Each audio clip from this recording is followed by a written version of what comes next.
변화하는 영성이라는 제목으로 잠깐 말씀을 나누겠습니다. 영송이 아니라 영성입니다. 오늘 본문을 직역하면 이렇게 직역해 볼 수 있어요. 나는 이 기쁜 소식을 부끄러워하지 않습니다. 왜냐하면 그것을 믿는 모든 사람에게 하나님의 능력이기 때문입니다. 이렇게 말할 수 있어요. 우리가 복음은 굿뉴스라고 하죠. 기쁜 소식이라고 말합니다. 자, 그러면 무엇이 기쁜 소식이냐 하는 거죠. 여러분에게 기쁜 소식은 무엇입니까? 저마다 좋은 소식에 대해 여러 가지 이야기를 할 것입니다. 하지만 오늘 바울은 복음이라는 말로 어떤 소식을 기쁜 소식 이렇게 표현하고 있는데, 바울이 말하는 복음이 뭔가라는 것을 살펴보겠습니다. 자, 그러면 바울이 표현한 복음이 뭐냐? 이 내용을 알기 전에 바울의 입장이 돼야 됩니다. 바울은 풀리지 않는 문제가 있었어요. 왜냐하면 하나님을 아는데, 율법을 알고 하나님을 믿는데 율법만 믿으면 된다고 생각을 했습니다. 하나님의 율법대로만 살면 된다고 생각을 했어요. 물론 이것은 바울만 가진 생각이 아니라 모든 유대인들이 가진 생각이었습니다. 하지만 율법으로 안 되는 부분이 있어요. 마치 중세시대에 마틴 루터가 고민한 것처럼 교회만 다니면 구원받는다고 생각을 했는데 오히려 마음이 더 무거워지는 겁니다. 그런 루터가 고민하다 깨달은 것이 오늘 본문의 말씀, 믿음으로 말미암아 구원을 받는다는 이 말씀이었죠. 믿음으로 구원을 받는다. 이것을 깨닫고 마틴 루터는 자기의 신앙에 대해서 완전히 터닝을 갔습니다. 바울도 마찬가지였습니다. 늘 마음에 묵직한 것이 있었어요. 그런데 그런 그가 예수를 만난 것입니다. 예수님은 로마에 의해서 십자가형을 받았습니다. 그리고 십자가에서 죽었단 말입니다. 바울은 그런 예수님이 당연히 죽어야 한다고 생각했습니다. 그런데 이것을 뒤집는 사건이 일어났죠. 예수님이 분명 십자가에서 죽었는데, 그래서 죽음을 확인하고 장사까지 했는데 3일 만에 부활하신 겁니다. 그 부활하신 예수님이 바울에게 나타난 겁니다. 바울은 납작 엎드렸죠. 유대인들이 땅바닥에 납작 엎드린다는 것은 나는 죽었습니다 하는 의미이거든요. 예수를 만나고, 부활하신 예수를 만나고 바울은 자기의 사고, 사상, 가치, 신앙이 다 변해버립니다. 완전히 변합니다. 그리고 이제 바울에게 예수님은 주와 그리스도가 되었다 이렇게 고백합니다. 바울은 이것을 복음이라고 설명해주고 있는 거예요. 저와 여러분도 마찬가지입니다. 여러분, 우리가 부활절은 부활절에만 섬기는 것이 아니라 매일 부활입니다. 우린 부활을 경험해야 합니다. 그게 복음의 시작이에요. 부활은 단지 죽은 자가 살아나는 이상입니다. 삶에서 우리가 부활을 경험해야 돼요. 지금 나를 묶고 있는 것이 무엇입니까? 병입니까? 사망과 같은 내가 어찌하지 못하는 것이 있습니까? 그 지점에서 부활해야 합니다. 오늘 로마서는 바울이 기록했습니다. 바울에게 있어서 구원은 십자가의 부활 사건을 목격한 그리스도인이 살아가는 그런 믿음의 구원에 관한 핵심을 설명한 내용이 로마서예요.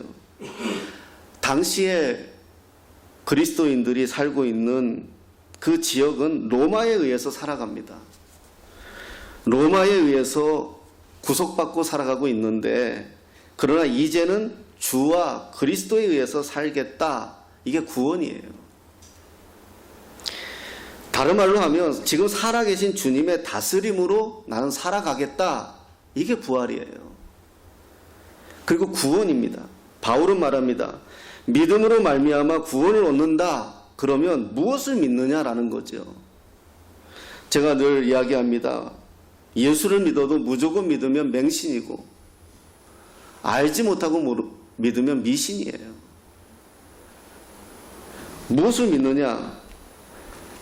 바울은 이렇게 설명합니다. 하나님의 능력 표현합니다. 두나미스, 영어로 다이너마이트죠. 폭발하는 겁니다. 지금 바울이 나의 믿음을 고백하는 것은 내가 예수로 말미암아, 그 예수가 나의 복음인데 그 예수로 말미암아 나의 사고, 나의 가치관, 나의 사상, 나의 물질관, 나의 모든 것이 폭발해 버렸다는 겁니다. 전에는 그걸로 사는 것이 잘 사는 걸로 생각했는데 다 배설물 같다고 고백하는 겁니다.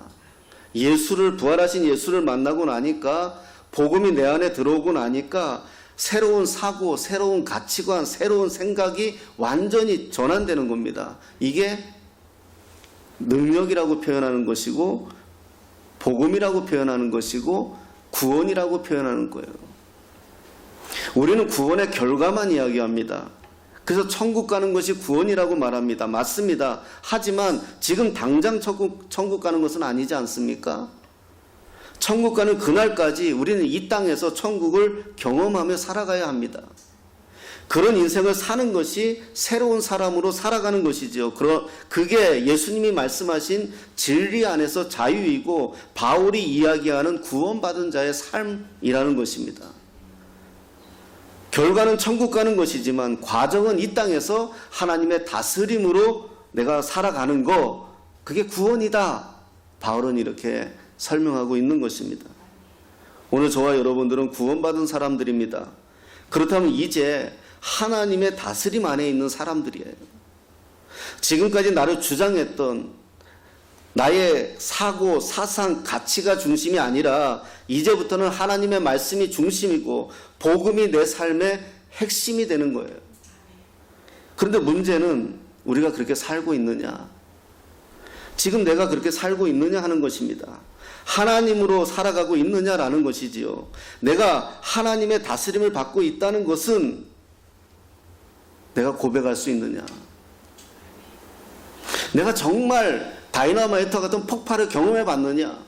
정말 내 안에 나를 들여다보면서 악하고 어그러지고 삐뚤어지고 잘못된 나를 한번 들여다봤느냐 이거예요. 그래서 내가 복음으로 완전히 내가 산산조각이 한번 나봤냐 이거예요. 그게 구원이에요. 저는 예수를 믿고 엄마 뱃속부터 다녔고 한때 예수를 떠나고 부모 돌아가시고 떠나고 다시 결혼하면서 신앙생활을 가지고 그런 우여곡절이 있었어요. 내 안에 상처가 많다 보니까 저는 그렇게 바르게 살지 못했어요. 아내에게 상처 주고 아들에게 상처 주고 그렇게 살았어요. 그런 제가 복음을 만나고 나서야 제 자신을 들여다봤어요. 나는 내가 옳다고 생각한 것들이 하나도 옳지 않았어요. 나는 이게 바르다고 생각한 것들이 다 나의 독선이었고 다 나의 이기였고 다 나의 생각뿐이었어요. 이게 깨졌어요. 그래서 우리 아들 앞에 우리 아들이 기억하는지 모르겠지만 내가 무릎 꿇고 빈 적이 있어요. 잘못했다고. 용서해달라고. 그게 복음이에요. 복음은 나를 부서뜨리는 거예요. 새로워지는 거예요. 지금까지 내가 돈이 나의 중심이었다면 돈이 깨지는 거예요. 명예가 나의 삶의 중심이었다면 명예가 깨지는 거예요. 나의 고집이, 나의 아집이 나의 삶의 중심이었다면 그게 깨지는 거예요. 무엇으로? 예수로, 복음으로. 바울은 그걸 이야기해요. 이게 하나님의 능력이다. 바울 같은 사람이 어떻게 변하겠습니까? 최고의 학문을 한 사람이죠. 집안도 살만하니까 로마 시민권도 돈 주고 샀죠. 그거 아무나 사는 거 아니에요. 그런 사람이 어떻게 변화될 수 있겠습니까? 자기가 옳다고 여겼기 때문에 예수 믿는 사람들 잡으러 다닌 거 아니겠어요? 그런 그가 부활하신 예수님을 만나면서 깨진 거예요. 성경에 이런 분들이 있어요. 먼저 세례 요한을 한번 생각해 보겠습니다. 세례 요한이 살아가는 시기가 이스라엘은 로마 제국의 속국이었습니다. 우리가 고백하는 사도신경에서 본디오 빌라도에게 고난을 받으사 고백하잖아요. 그 본디오 빌라도가 로마에서 이스라엘에 파견된 총독이에요. 이스라엘은 나라 없이 로마의 식민지였어요. 그리고 당시에 분봉왕이라고 하죠. 로마가 허락한 이스라엘의 자체 왕이었던 헤롯 왕이 있었어요. 그런데 이 왕인 헤롯 왕은 나라보다 하나님보다 자기 자리에 더 연연하는 사람이었어요. 헤롯 왕이 제일 두려워하는 게 뭐였습니까? 아이러니하게 모든 이스라엘 백성들은 메시아를 열망하고 있었지만 헤롯 왕은 싫었어요. 지금 오면 안 되죠. 모든 이스라엘 백성들은 다윗의 후손이 이스라엘의 구세주로 온다는 성경의 예언을 믿고 기다렸지만 헤롯 왕은 반대했어요. 그래서 어린아이들을 죽이기까지 했죠. 종교 지도자들은 부조리한 체계를 유지하려는 데 더 중점을 두었어요. 그런 시기였어요. 로마 황제와 이런 헤롯 왕이 교묘하게 백성들을 괴롭히고 또 종교 지도자라는 제사장, 서기관, 바리새인들은 겉으로는 경건했지만 속으로는 완전히 부패한 사람들이었어요. 예수님은 그들에게 회칠한 무덤이라고까지 표현하셨어요. 그런 상황이었어요. 이런 시대에 요한이 살고 있었습니다. 요한은 제사장 사가랴의 아들이에요. 제사장의 아들은 제사장이 됩니다. 제사장의 아들은 30세가 되면 성전 직무에 나갈 제사장 후보가 자연스럽게 됩니다. 그 당시에 제사장은 아까도 이야기했지만 보장받는 직업이에요. 그냥 어려서부터 태어나면서부터 금수저 물고 태어나는 거예요. 그게 부패한 그 당시의 종교 체계였어요. 그런데 지금 요한은 어디에 있나요? 빈들에 나와 있다고 성경은 말씀해요. 빈들에 있었다는 것은 아무 알아주지 않는 곳으로 그는 떠났다는 거예요. 자기는 제사장의 역할만 충분히 하면 먹고 살아요. 존중받아요. 그러나 그것을 버리고 빈들로 나갔다는 거예요. 이사야 40장에서 외치는 자의 소리여 가로되 너희는 광야에서 여호와의 길을 예비하라 사막에서 우리 하나님의 대로를 평탄하게 하라 이 말씀을 요한은 붙든 거예요. 그리고 그는 외치기 시작한 거예요. 광야에서. 이 말씀이 실제화되는 것은 요한에 의해서 실제화되지 않았습니까? 세례 요한은 자기가 제사장으로 보장된 성전이 아닌 빈들에서 오실 메시아를 예비하고 있었어요. 예수님은 이런 요한에 대해서 뭐라고 설명하고 있습니까? 우리 마가복음 1장 2절 말씀 한번 보겠습니다. 읽겠습니다. 시작. 선지자 이사야의 글에 보라 내가 내 사자를 내 앞에 보내노니 그가 내 길을 준비하리라. 아멘. 이 말씀은 말라기 3장과 이사야 40장 말씀이 이렇게 연결된 거예요. 이게 요한에 의해서 이루어져요. 성취가 되는 거죠. 하나님의 말씀이. 자, 우리가 성경을 믿는 것은 성경이어서 믿는 게 아니라 그게 예언된 말씀이 그대로 이루어졌기 때문에 믿는 거예요. 복음은 말씀드렸죠. 우리의 가치관을 완전히 바꾸는 하나님의 능력이라고 말씀드렸습니다. 요한의 인생을 바꾼 것이 이 말씀이었어요. 그래서 요한은 이 말씀대로 자기에게 주신 말씀으로 믿고 이 말씀대로 보장된 성전이 아니라 빈들로 나간 거죠. 여러분, 우리 그리스도인들은요, 보장된 인생을 사는 것이 아니라 하나님의 예비된 인생을 살아가고 있다는 사실을 알아야 해요. 우린 보장된 인생을 꿈꾸는 사람들이 아닙니다. 그게 우리의 삶의 중심이 되어야 됩니다. 지금 기독교가 세상에 욕먹고 있는 이유가 무엇입니까? 하나님의 능력 가지고 세상보다 자기가 더 잘 살겠다고 나서는 모습이 보기 싫다는 거예요. 사람들에게 그렇게 비춰진다는 거죠. 그래요. 하나님의 능력을 입은 우리들이 이 세상에 오실 메시아를 예비하고 준비하는 사람들이지, 우리가 영원히 보장되는 인생 대신에 하나님을 예비하는 사람들이에요. 이게 우리 사명이에요. 여러분, 이게 우리 그리스도인입니다. 우린 편하게 살기 위해서 예수를 믿는 것이 아니라 그리스도를 대신하여 고난을 선택한 사람들이에요. 고난이 있을지라도 힘듦이 있을지라도 하나님의 오심을, 예수님의 다시 오심을 기다리며 준비하는 사람들이 저와 여러분들이에요. 그런 저희들이 세상을 좌지우지하는 물질과 돈과 능력에 우리의 마음이 빼앗겨 있다? 아직 내가 깨지지 않은 거죠. 폭파되지 않은 거예요. 우리 그리스도인들을 우리 그리스도인들이 움직이는 것은 세상이 가지고 있는 능력이 아닙니다. 하나님의 말씀입니다. 하지만 지금 무엇이 저와 여러분들을 움직이고 있습니까? 아침에 눈을 떠서 제일 먼저 생각나는 게 무엇입니까? 하나님의 말씀이 우리에게 임한다는 것은 내가 오늘부터 하나님의 메신저가 되겠다는 거예요. 하나님의 사자는 세상에 의해서 움직이는 사람들이 아니라 하나님의 말씀에 의해서 움직이는 사람들입니다. 예수님이 어디로 오셨습니까? 화려한 성전이 아니었습니다. 바로 세례 요한이 있는 빈들이었습니다. 우리 주님이 화려한 성전이 아니라 빈들로 오셨다. 저와 여러분의 삶에서, 상황에서 우리가 치열하게 살아가며 믿음을 지키며 여러분의 삶의 현장에서 살아가고 있는데 바로 주님은 그 현장으로 오십니다. 화려한 성전이 아니라 빈들이었습니다. 아무 것이 없어도 거기에 하나님의 말씀이 있다면 움직이는 사람들이 하나님의 사람들입니다. 거기에 외치는 자의 소리가 있기 때문에 그래서 하나님의 말씀이 선포되고 그 말씀이 능력으로 나타나기에 사람들은 그곳으로 모인 것입니다. 바로 저와 여러분들입니다.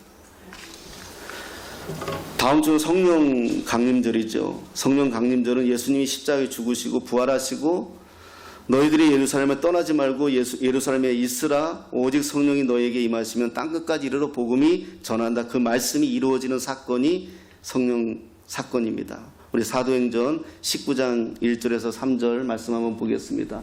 읽겠습니다. 시작. 아볼로가 고린도에 있을 때 바울이 이 지방으로 다녀 에베소에 와서 어떤 제자들을 만나 이르되 너희가 믿을 때에 성령을 받았느냐? 이르되 아니라 우리는 성령이 계신도 듣지 못하였느니라. 바울이 이르되 그러면 너희가 무슨 세례를 받았느냐? 대답하되 요한의 세례니라. 아멘. 오늘 말씀 제목이 변화하는 영성이라고 말씀드렸습니다. 우리가 이 성령 세례를 오해하는 경우가 되게 많아요. 그래서 교파도 나눠줬어요. 잘못된 건 아닙니다. 저마다 믿는 방법과 믿으려 하는 생각이 다른 거지 복음의 본질에서 벗어난 건 아니니까요. 그러나 이 내용은 조금 우리가 이해해야 되는 게, 그래서 일반 세례, 성령 세례를 구분해 가지고 성령 세례를 안 받은 것이 큰 문제인 것처럼 얘기를 하잖아요. 그래서 성령 세례 받아야 된다. 그래서 방언을 해야 된다. 방언은 은사입니다. 그건 주시는 분의 뜻에 따라 움직이는 거지 우리가 연습한다고 되는 것도 아니고요. 그래요. 근데 이 말은 뭐냐면요. 요한의 세례는 요한이 세례를 베풀었잖아요. 요한의 세례는 뭐냐면 죄사함의 세례, 회개하라 천국이 가까웠다. 그래서 내가 죄사함을 받고 오실 메시아를 앙망하는 그 회개의 세례고, 여기서 바울이 이야기하는 성령을 받았느냐 이 말은 우리가 예수의 이름으로 성령을 다 받았잖아요. 세례를 다 받았잖아요. 예수의 이름, 예수의 고백으로 내가, 그러니까 요한의 고백으로 세례를 받은 게 아니라 예수님을 내가 믿겠다고 고백해서 세례를 받았잖아요. 그러면 자연스럽게 성령이 임재한다는 거예요. 네. 그렇게 이해하셨으면 좋겠어요. 자, 여기서 말씀드리고 싶은 그 내용이 아니라 성령 세례 결과는 충만입니다. 충만. 성령 충만은 성령으로 내가 완전히 지배되는 상태잖아요. 예수님의 뜻에 내가 완전히 복종할 의지로 가득해지는 상태. 이게 성령 충만이죠. 성령 충만한 것은, 충만이라는 것은 세상과 충돌할 때 이 능력이 나타나요. 평상시엔 잘 안 나타나지만 세상은 우리에게 돈으로, 명예로, 그리고 세상이 주는 편안함으로 우리 자꾸 요구해요. 그러나 성령 받은 사람은 그렇게 살 수가 없어요. 성령 받은 사람은 하나님에 의해서 살아가는 사람들이기 때문에 충돌이 일어날 수밖에 없어요. 바울은 이걸 경험했잖아요. 로마서 7장에 오라 나는 공고한 자다 고백하는 거예요. 이 사망의 몸에서 내가 어떻게 할까? 그 충돌이 일어나야 아까 말씀하신 하나님의 능력, 다이너마이트, 내가 깨지는 거예요. 성령 충만이 어떤 은사로만 집중되니까 우리 기독교가 신비한 집단처럼 보이는데 성령 충만은 삶입니다. 삶. 살아가는 삶이에요. 지금 이 세상은 우리의 기독교는 교회에서만 신앙생활의 현장이 돼버렸어요. 그래서 교회 가서 봉사 잘하고 예배 잘하고 헌금 잘하고 신앙생활 잘한다고 생각해요. 그러나 우리가 살아가는 현장은 세상입니다. 교회 울타리를 벗어나야 돼요. 세상 한복판에 들어가 살아야 돼요. 저희 때가 우리 부모님들이 실수한 게 뭔지 아세요? 그때 신앙생활 잘하면 다 목사 만들었어요. 그래서 이 땅에 목사는 차고 넘쳐요. 신앙생활 잘하는 사람들을 여의도로 보내고 경제로 보내고 문화로 보내고 교육으로 보내야죠. 그 가운데서 세상에서 바꿔야죠. 살아내야죠. 그게 복음이었고 그게 능력이었는데 예수님도 빈들로 나갔는데 다시 다 성전으로만 간 거예요.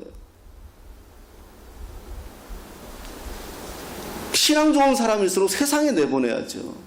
옛날에 우리 때는 신앙 좋은 사람들은 다 그냥 야 목사해야 돼. 그 다 교회 안에다 들여놨어요. 아닙니다. 우리 그리스도인들은 삶의 현장에서 사는 거예요. 세상 한복판에서 거친 돌풍을 맞으며 살아내는 거예요. 제가 청소년 사역할 때 우리 아이들한테 제일 많이 말했던 말 중에 하나가 제발 야생화가 되자. 너희 부모는 너희들을 어리게 막 보고 어리게 생각하지만 너희들 어린애들 아니다. 알 거 다 알지 않느냐? 할 거 다 하지 않느냐?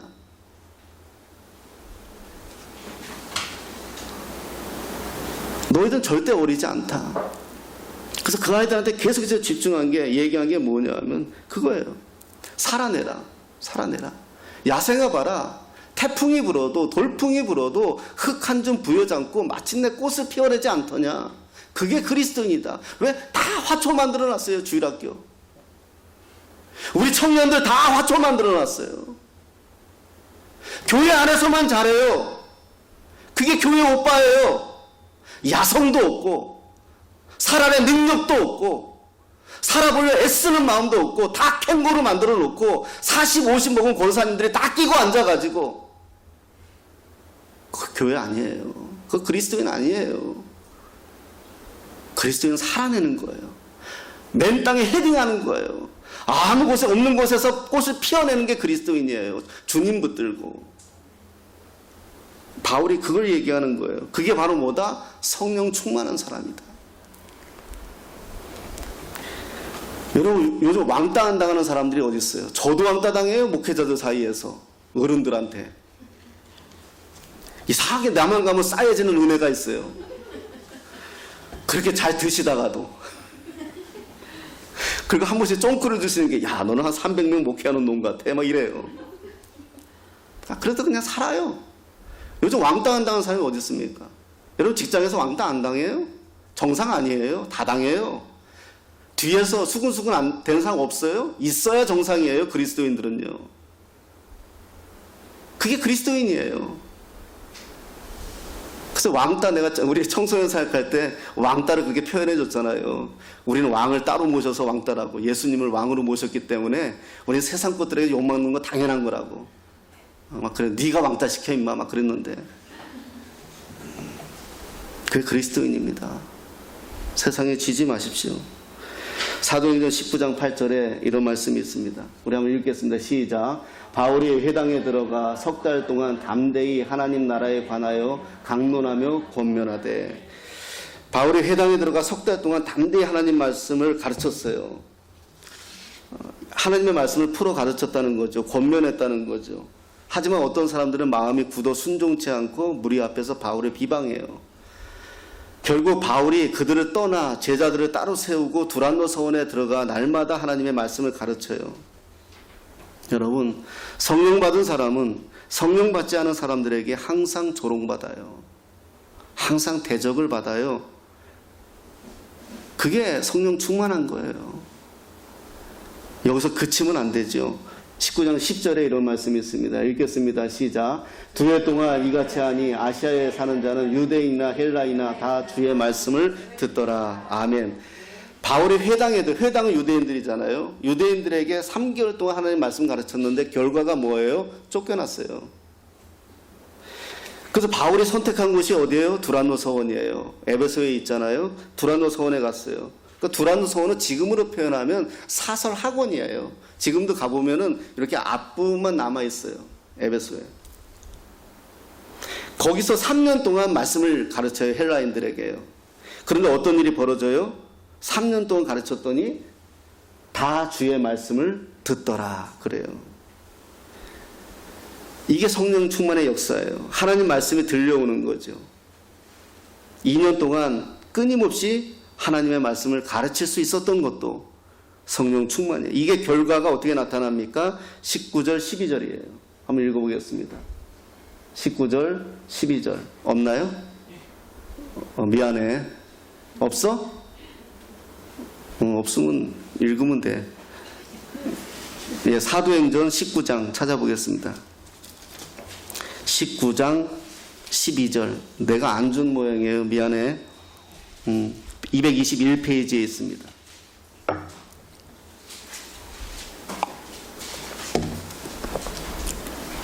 시작. 심지어 사람들이 바울의 몸에서 손수건이나 앞치마를 가져다가 병든 사람에게 얹으면 그 병이 떠나고 악기도 나가더라. 아멘.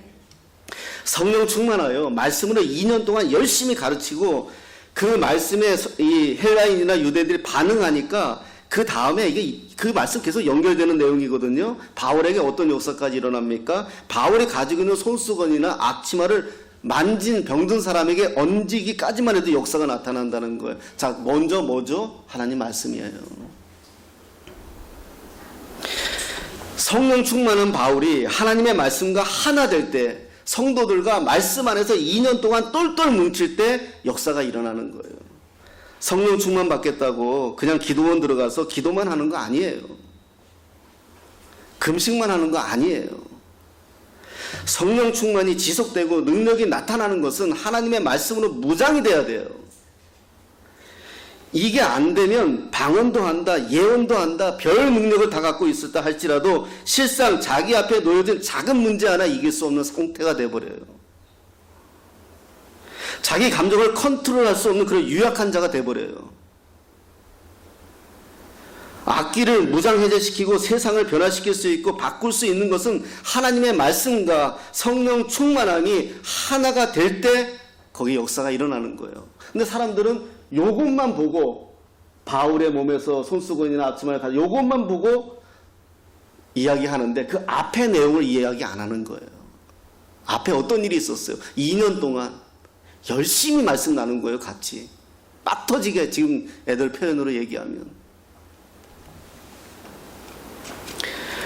바울의 선교지 가운데 에베소만큼 가장 적대적인 지역이 없어요. 저도 에베소를 가봤는데 에베소가 어떤 곳이냐 하면 2000년 전에 수세식 화장실이 있더라고요. 지금 수세식 화장실이 있어요. 근데 다만 이제 이 칸막이가 없어서 서로 다 얼굴 쳐다보고 앉아 있어야 돼요. 그게 가능할까 싶은데 가능하더라고요. 그 사람들은. 예, 로마 사람들은. 그래서 이렇게 물이 흐르게 만들어놨어요. 2000년 전에요. 우리나라 2000년 전이면 어땠을까요? 대단한 거죠. 엄청 그러니까. 근데 문화 평론가들이 그런 말 하더라고요. 사우나 시설이 잘 되어 있는 나라일수록 음란하고 태폐스럽다. 그런 표현을 하더라고요. 그러니까 2000년 전에 에베소가 어떤지 알죠? 에베소 가봤는데 어떤 게 있느냐면요. 두란노 서원 앞에 이렇게 이제 있어요. 거기에 그 바닥이 다 이렇게 그 돌이잖아요. 돌에다가 사람 발자국이 이렇게 딱 찍혀 있는 거예요. 그 밑에 여자 얼굴을 이렇게 그려놨어요. 돌 이쁘진 않아요. 이게 뭐냐 그랬더니 이게 뭐 같아요? 알아맞히면 뭐 있습니다. 네, 이게요. 이게 말하기 참 조심스러운데 몸 파는 여자가 있다는 거예요. 이리로 가면. 그러니까 그렇게 타락한 거예요. 2000년 전에. 그런데요, 두란노 서원화의 건너편이 창녀촌이에요. 근데 지하에 길이 만들어져 있어요. 두란노 서원에서 석학들이 사람들 눈에 띄면 안 되니까 그 지하로 가는 거예요. 그러니까 이렇게 타락한 거예요. 거기에 바울이 복음 들고 들어간 거예요. 그렇게 적대적인 에베소에서 바울은 3개월의 회당 사역과 2년 동안의 두란노에서 말씀을 가르치고 결국은 성경이 뭐라고 표현합니까? 주의 말씀이 흥왕하여 믿는 자의 수가 많아지더라. 그 역사가 에베소에 나타났고 흑암의 세력을 물리치는 그런 역사가 오늘 바울을 통해서 우리가 볼 수가 있어요. 여러분, 이 세상은 어떨까요? 지금은요. 제가 언젠가 한번 새벽에 무슨 일이 있어서 부평역 앞에 간 적이 있어요. 오래된 얘기예요. 코로나 전이었어요. 그때 새벽기도 끝나고 바로 갔으니까 한 5시, 6시쯤 넘었을 텐데 청년들이 장난이 아니에요. 그 새벽에. 흥청망청. 저는 교회 안에 우리 청년들이 이렇게 앉아있다는 거 정말 감사해요. 세상은요, 정말 깜짝 놀랐어요. 한번 가보라 그래서요. 제가 서울에서 사역할 때, 신림동에서 사역할 때, 이제 집사람하고 나하고 영화를 보러 간다고 영화를 보러 갔어요. 그럼 뭐 그 당시에 6,000원으로 그런 2시간 가까이를 즐길 수 있는 게 영화밖에 더 있어요. 그래서 청년 사역을 했기 때문에 영화를 또 많이 보면 소재도 좋고요. 근데 거기 엘리베이터 타고 쭉 올라갔는데 층을 잘못 갔는데 맨 꼭대기 층에 갔어요. 그러니까 맨 꼭대기 층에 있는데 문이 열리자마자 바로 뭐냐 하면 나이트클럽이에요. 우리는 아무 생각 없이 영화관이라고 이제 들어갈 거라고 했는데 문이 탁 열리자마자 어서 오십시오 그러더라고요. 그래서 이왕 들어간 김에 신방하자 그랬어요. 우리 집사람한테. 이왕 들어왔으니까 신방하자. 그래가지고 이제 한 바퀴 이제 돌아봤어요. 젊은 청춘들이 장난이 아니에요. 전부 나이트클럽 나쁘다 좋다 얘기하고 그런 거 아니에요. 그래서 나중에 내가 우리 청년들한테 그 이야기를 했더니 한 청년이 얘기하더라고요. 이 친구는 아주 전문가더라고요. 많이 다닌 것 같아요. 아침까지 놀고요. 직장 가라고 토스터까지 만들어준대요. 나이트클럽에서. 이런 시대예요. 이런 문화예요. 이런 시대에 우리 청년들이 그래도 교회 나온다는 거 주님의 은혜예요. 여러분, 이런 시대에 우리가 살아갈 수 있는 거는요, 정말 우리가 예수 안에서 완벽히 그리스도 안에서 되어지지 않으면 바뀌질 않아요. 안 돼요. 우린 늘 젖어 살 수밖에 없어요. 영적으로 느끼기를 바라요. 어두운 곳에 가면. 저는 엄마 뱃속부터 교회 다녔지만 제가 인격적으로 예수님을 영접하고요. 저는 굉장히 호기심이 많은 사람이에요. 그래서 굉장히 좀 옛날에 버무사라는 책 있죠. 버무사에서 나온 책은 시리즈 100몇 권까지 나온 거 그거 다 봤어요, 진짜. 그 정도로 좀 이렇게 아주 호기심이 강한 사람인데, 그래서 예수를 믿고 나서도 전에 믿었던 거하고 내가 예수님 영접하고 나서는 달라졌어요. 그래서 예수님을 더 알고 싶은 거예요. 성령님을 더 경험하고 싶은 거예요. 그래서 전국에 기도원이란 기도원 웬만한 기도원 다 다녀봤어요. 나름대로 내가 한번 도를 닦겠다고. 예. 그래서 이제 제가 지금도 기억나는 기도원은 밀양에 있는 작은 기도원인데, 그 기도원에 그날 밤에 이제 있다가 뒷산에 밤에 이제 밤 기도한다고, 철학 산기도 한다고 뒷산에 올라갔어요, 혼자.